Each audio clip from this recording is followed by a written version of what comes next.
Assalamualaikum warahmatullahi wabarakatuh. Salam dari Kecamatan Purwantoro, Kabupaten Wonogiri, Jawa Tengah. Nah, kali ini saya akan mereview salah satu jenis tanaman buah yang lumayan langka di Indonesia. Namanya adalah Mame Sapote. Mungkin dari teman-teman ada yang pernah mendengar kata-kata seperti ini. Ternyata sawo terbesar di dunia ada di Indonesia, teman-teman. Tepatnya ada di Kabupaten Wonogiri, Jawa Tengah. Nah, ini dia yang dimaksud, teman-teman.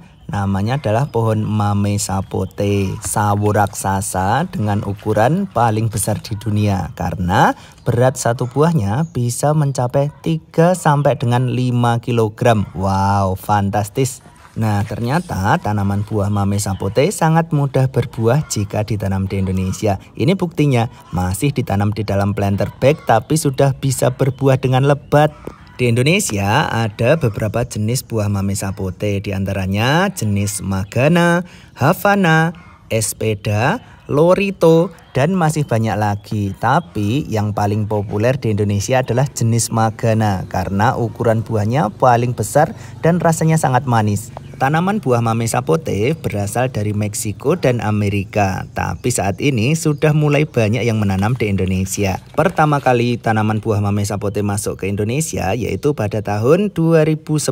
Pada waktu itu, tanaman buah Mame Sapote di Indonesia masih sangat mahal karena keberadaannya sangat langka. Dulu harga bibit Mame Sapote masih sangat mahal, yaitu di angka 5 sampai dengan 10 jutaan per pohon. Tidak heran jika Mame Sapote sering disebut dengan buah sultan. Di tahun 2024 ini harga bibit Mame Sapote sudah terjangkau. Maka dari itu, mari kita hijaukan bumi Indonesia dengan menanam tanaman buah, khususnya adalah Mame Sapote. Terima kasih teman-teman yang sudah menyaksikan video saya. Semoga menginspirasi kita semua untuk menanam tanaman buah. Sampai jumpa di video saya selanjutnya.